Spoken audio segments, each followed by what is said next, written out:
back to MUFC versus everybody. I'm Sean. Thanks for coming back. Hope you guys have been checking out the videos. I'm seeing the views go up. I'm seeing the hours go up. So let's see if we can get the like button hit a few more times. Let's see if we can get a few more of these videos watched and shared. And most importantly, let's see if we can get a few more subscribers. I'd love to see the channel grow. I'd love the opportunity to give back to you guys who are watching and hitting the like button. It really means a lot to me. I'm really appreciative of that, and I'd like to engage with you guys in the future. I'd like to do that, through live streams, live chats, maybe some call-ins, and hopefully maybe have a few guests on that I think you guys will enjoy. But I love to be able to see those subscriptions go up, see the like buttons go up, and see those hours go up. Really appreciate what you've done so far, and I hope we can do more. And I believe in you. Believe in yourselves. I think we can get it done. Today, wanted to do a couple things. Bit of news coming out today about Ten Hag. Bit of news come out. Some transfer news, I think, as far as the striker department concerned. And then I would say I wanted to take some time while my schedule's a little open and maybe do a quick preview of the Bournemouth match of the weekend. And so before we get started, once again, hit the like button. Don't forget to subscribe to the channel if you're new. I really do appreciate it. And then go check me out on MUFC versus everybody. You'll see links to the videos and just my general thoughts on all things United related throughout the week, throughout the day. And usually I'll kind of tweet during matches as well. So feel free to engage with me and communicate there as well. But I do appreciate it. Let's get started. So we had a story come out recently from Neil Custis with the Sun. So I know that that's a kind of a swear word in the UK, the Sun. But he's come out with a story that he's claiming that a few players in the United squad have noticed a change in Erik Ten Hag's demeanor or behavior for the negative. Custis is kind of maintaining that the players, are starting to believe that Ten Hag knows he's about to get sacked. We heard some comments from Wayne Rooney recently about how Louis van Gaal knew he was going to be sacked even after they won the FA Cup, like immediately after, because during the celebrations, Rooney, he was trying to get Louis to engage more and smile more, basically, but Van Gaal was clearly kind of upset. Something was on his mind, and I think after the fact, hindsight, Rooney's like, oh wait, he already knew. I think we're kind of seeing a bit of that. I think it's kind of low-hanging fruit. I want to say I see more of a correlation there, and that the journos are trying to make a connection with, rather than there's actually something going on. Because if the stories are getting a bit ridiculous, I mean, it's to be expected when you're a United manager, right? You're gonna get stories. You're gonna be under heavy scrutiny. You're basically living a fishbowl under a microscope, under spotlight, 24/7. I mean, Erik Ten Hag can't ride his bike through downtown Manchester without making it seem like, oh, look what he's wearing to this, look what he's doing here. Like, it's a little bit ridiculous, but it is what it is. I know I say that a lot, but that's just kind of me saying, there's some things we can control and a lot of things we can't. I like to just try not to worry or stress about the things that I have no control about, like the weather or anything like that, or other people's behavior is a big one. We can't control that, right? We can only control our own thoughts and our own reactions and our own behaviors. So all that to say, you're going to get nonsense stories. You're going to get clickbait articles. You're going to get sensational headlines about United, especially this season. We don't want to bite at every single one like fish in a pond. So the key is, like I said before, you have to read more than just the headline or the tweet. You need to actually click on the link, read the source. If an article is citing another source, click on that link, go to that source, and see what happens. So if you do that with this article from The Sun by Custis, there are no sources. He can't even be bothered to say according to sources. There's just nothing. All he says is a few of the players believe this. Like, where are you getting this from? Like, he just pulled it out of thin air. And again, it's The Sun. So if you look at the subheading on this article on the website, it says, Sir Jim refused to deliver a public vote of confidence for Ten Hag. So basically, that's a non-thing. That's saying because nothing's been said, that means, like, you see the spin on that. So that's basically like Like accusing me, for instance, of not supporting a restaurant simply because I haven't said anything about the restaurant. Well, Sean hasn't given a show of support for the restaurant. Well, Sean hasn't said anything about the restaurant, good or bad, but we're spinning it in the negative way.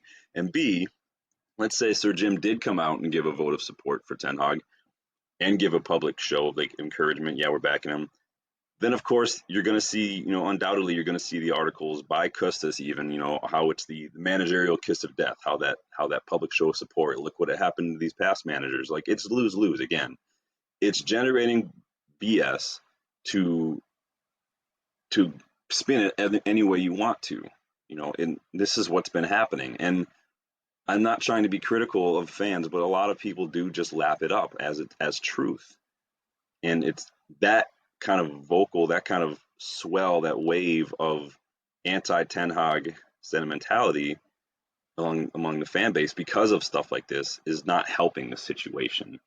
We used to be that we created a siege mentality. That's why my channel is called MUFC versus everybody, versus rivals, versus the media, especially. We need to establish that mentality, put our backs to each other, and face whatever's coming with that confidence and that support from one another, not digging out the players every chance we get, not calling for managers to be sacked every chance we get, not jumping to conclusions every time we see a headline like this. We can't keep doing that. We can do better. I can do better. You can do better. We can all do better. Let's do better. So again, you need to read more than tweet a headline. Look for the sources, see where they're coming from. In this case, it's Neil Custis, who again can't be bothered with sources because apparently he's just that good. He just knows everything, right? He's all-knowing, omnipresent. I know it all. I don't need to cite sources. It's true. Remember, this is the guy who also said the Qatari takeover of United would happen. This is also the guy who said that United were going to re-sign David De Gea because of a few stumbling blocks from Andre Onana earlier in the season. And this is a guy who probably, I could imagine, holds a grudge a little bit against United for not backing him when Louis van Gaal called him fat in a press conference. I'm not saying calling people fat is a good thing. I would never encourage that, right? Because it's not good. But journalists can hold grudges. And since there's not really any sort of accountability in the media, journalists can print whatever they want. And like I said earlier, it's just spin. You're creating stories that ultimately lead to scenarios where it's a spin either way. That you see it with transfers all the time. You see it with anything. They want to be the first to report something. They throw it out there, and then they can come back when it proves to be wrong and say, well, that was the information we had at the time. Like, well, by that standard, anybody can say anything and get away with it. I mean, this is the media. The media need to hold themselves to a higher standard. I know that it's a little bit almost hypocritical for me saying that, being, on YouTube, but I'm not the media. I don't claim to be the media. And I just offer my opinions and my response to things. And this is my response to, yet again, some more BS crap coming out of the Sun and Neil Custis. And when journos do get called out for these things, their writing tends to reflect that grudge that they're carrying. Like Samuel Luckhurst earlier in the season when he was called out for basically printing things that weren't true, he's been very anti-United since. So it's clear that they hold grudges. If you ever read anything or watch anything on ESPN FC, those guys are just totally anti-United. Every chance they get, they only report certain stats that paint United in negative light. They have nothing good to say about United. They should not, like Stevie Nicol, Craig Burley should not be allowed to commentate. It's an embarrassment, the fact that they're on ESPN FC, to be honest. I know Stephen Howson did a video a few weeks back, kind of that same thing. I've been thinking this for years. Every time, I don't even really watch them anymore on ESPN FC. I have the subscription to ESPN Plus, but it's just a waste of time to watch it. I mean, they just come across as just miserable, bitter, and just like they'd rather jump off of a building than say anything positive about United sometimes. And it's supposed to be a little bit of objectivity, but we don't really get that, do we? Never ignored, though, right? That's the old saying. We're going to see more and more headlines like this, more and more clickbait tweets like this, just like we've seen for years. I've said it before, it's nothing new. We just have to keep reminding ourselves that it's nothing new. It's United, death, taxes, and sensational United headlines. Those are three things that are constant.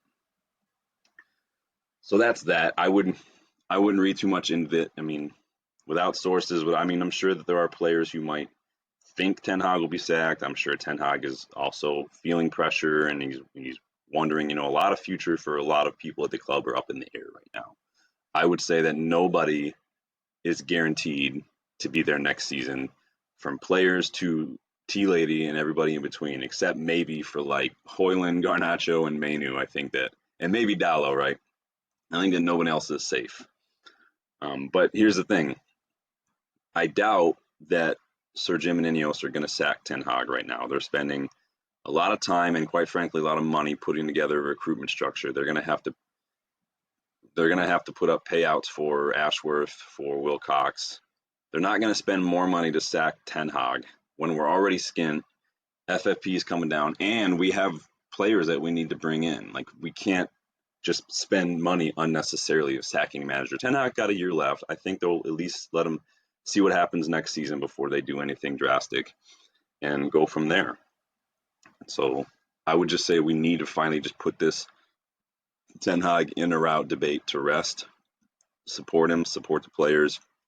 Be critical, yes. Give constructive feedback, yes.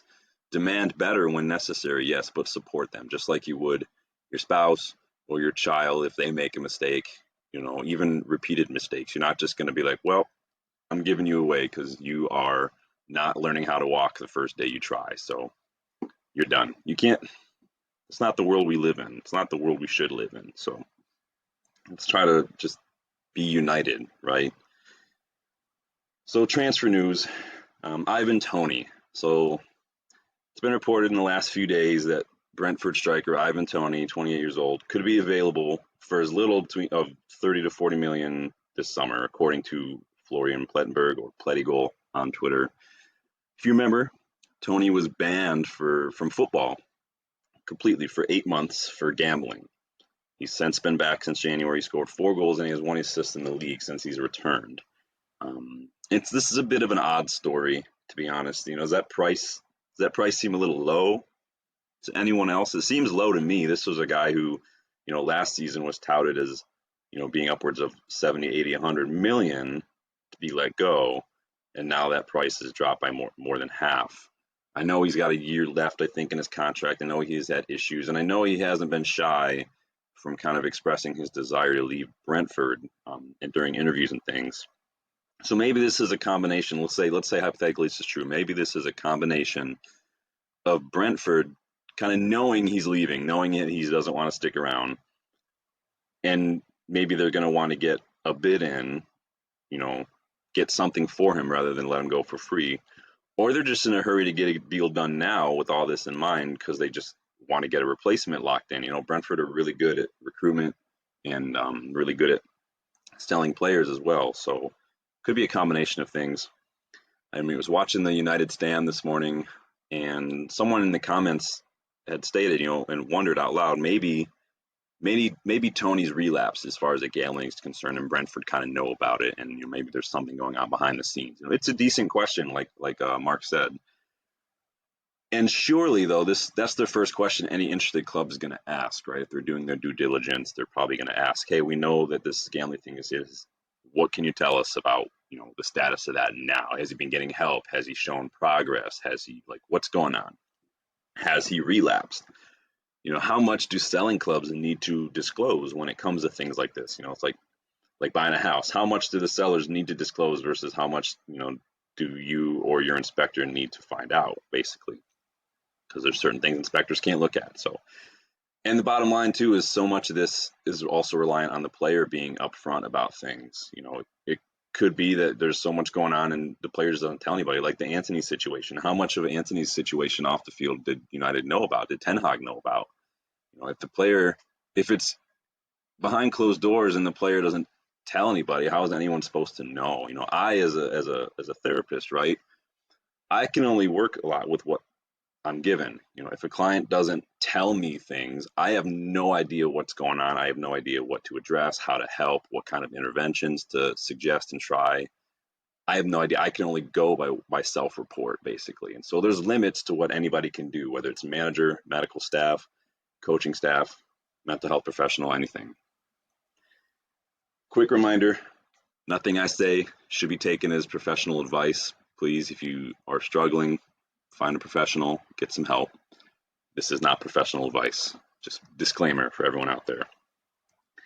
It's surprising to me too that in this day and age with so many players like, Sandro Tonali and Tony and some other people, right, who are having issues with gambling, it's surprising to me that clubs and sports in general don't have a problem with gambling sponsors, commercials. We see it all the time here, get commercials for MGM and things. It's if they're so quick to offer aid to these athletes and put it out there that it is an issue and they're helping, like why are they taking money from the sponsors and why are they encouraging this?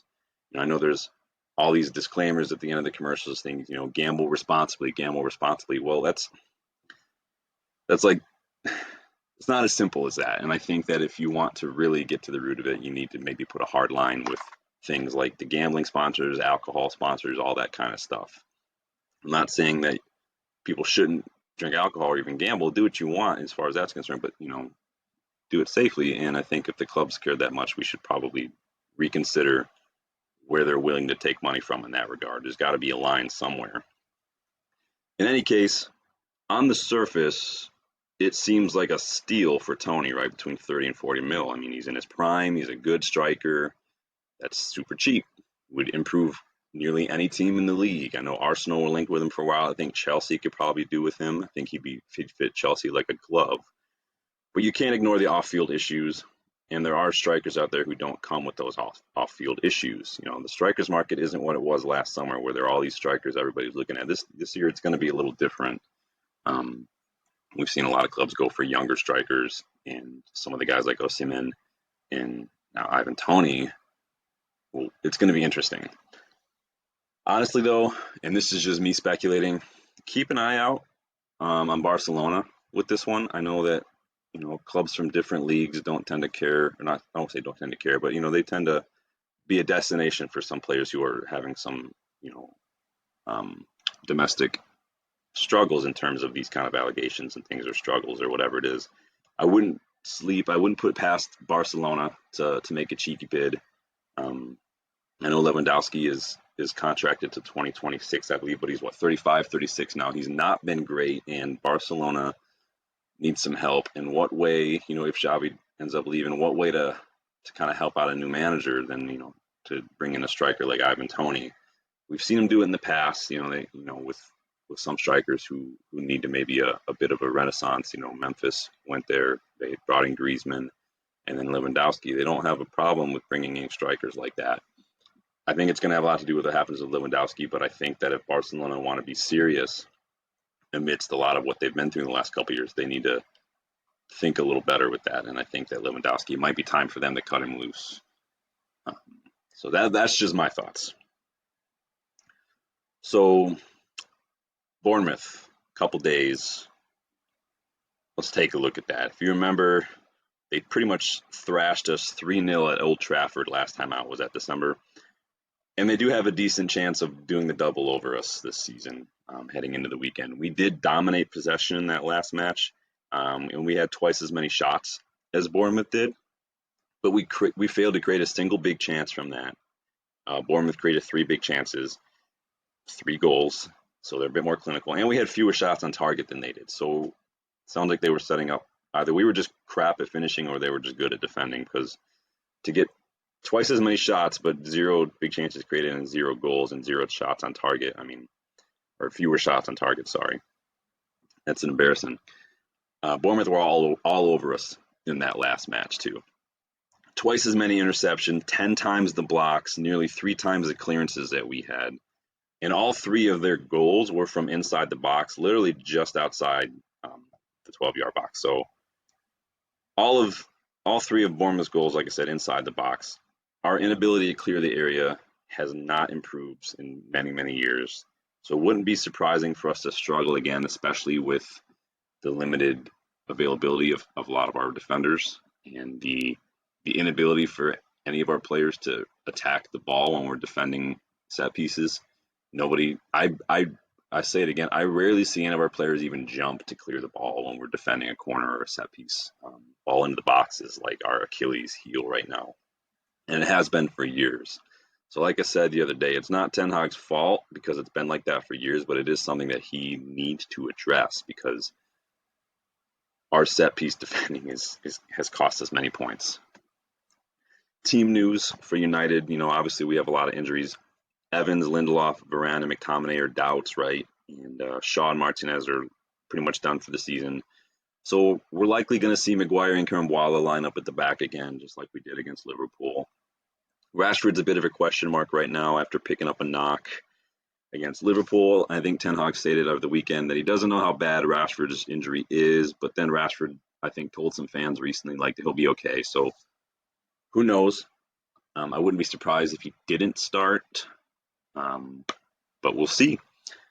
Bournemouth's potential returns for Tyler Adams and Semenyo. Still doubts about Fredericks, Tavernier, and Sinistera, and I think Meffin was injured, but there's a chance he could make a comeback for this match. United's form has not been great. We drew against Liverpool, yes, and it was unexpected, and it was a good result contextually speaking. But as far as the big picture is concerned, it doesn't help us at all. Every remaining match needs to be treated like a final right now. Every point is crucial, and we can't afford to drop any more points. We just can't. Where we were once concerned about getting Champions League football, worried about top four, now we need to be concerned about the teams who sit just a few points behind us, like West Ham. They're creeping up on us, and one or two bad results could really see us miss out on Europe altogether and become Chelsea next season.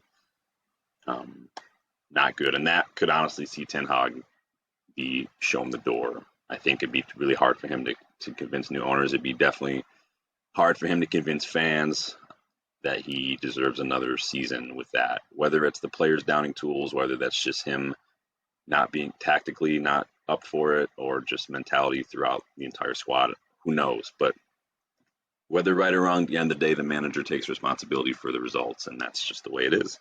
You know that going in. Back to our form, we've dropped 15 points this season from winning positions. Imagine where we'd be right now with 15 extra points. I mean, we wouldn't be having a lot of these conversations about Ten Hag in or out, right? Shows that we're switching off, we're not focused, and we just have zero ability to see out a result. That has also been an issue for years. It's one of the issues that Ten Hag inherited, that it's just another thing that he's got to try to figure out too. Those 15 points drop from winning positions is a record for a single season for us. Again, setting those records, yes, we love it. Bournemouth recently lost 2-1 to Luton Town, who have been a bit of a surprise for everybody, but they've been in good form with 3 wins and a draw before that loss, so they've been good. I know Iriola has been really good for them. Scott Solanke, like 4th top goal scorer in the league right now with 16 goals, and I know he scored against us too. So he will be a threat. They've won their last 3 home matches, Bournemouth, but according to Opta, they haven't won 4 home matches in a row ever. So we'll see if we decide to be generous and gift them a record like we gifted Galatasaray a record, like we gifted Copenhagen a record. Like, we love it. We're the first English team to lose to Galatasaray on home turf in like over 100 years. So, yes, love it. They are in great form and have a chance of breaking into the top half of the table even at our expense if we just can't pull it together in this last home stretch of the season. The one bright spark for United has been our youth. Garnacho, Menu, and Kambwala in particular looking more and more like United players than anyone else in the squad recently. I mean, you remember Kambwala against Liverpool, bigging up the crowd, flying into tackles, getting unfairly carded for clean tackles. Mind you, the FA and the refs and the PGMOL are just garbage. But he gets it. I do hope that we're not putting a lot on his shoulders too soon. He wasn't expected to be anywhere near the first team probably, but it's a needs must. It is what it is. Just hope he can stay switched on. I'm not worried about his form. I'm just worried about the pressure. He's young. So if we can temper the expectations, if we can remind ourselves that he, Garnacho, Manu, even Højlund are young, and inconsistency is probably the only consistent thing about youth players, like young players, then I think that we can just be a little bit more even tempered when we go into these matches. So my predicted starting 11, pretty much the same as we did against Liverpool with one change. So Onana, Dalot, Aaron Wan-Bissaka, Harry Maguire, and Willie Kambwala. Casemiro, Mainu, Bruno, Garnacho, Højlund, and I have Mason Mount in my starting 11. I have him in the starting 11 just because it's still up in the air with what's happening with Rashford. But I have Mount and or Bruno in wide position, with Rashford being that question mark. Mount was excellent on the left for Chelsea when he was there, and I'd really like us to start strong. Of course, he did have a good impact in the last few matches coming on as a sub, so I can see the merit in that as well. So I go back and forth. I want us to start strong. I want us to be able to control possession a little bit more, and I really do think that Mount helps us in that regard. I'm just undecided if I did start him, if I would want to start him in the number 10, or if I want to start him wide and put Bruno in the number 10 or wide. It could go either way right now. I think there's something to be said about some fluidity there in the match itself. Can they kind of interchange as needed? We'll see.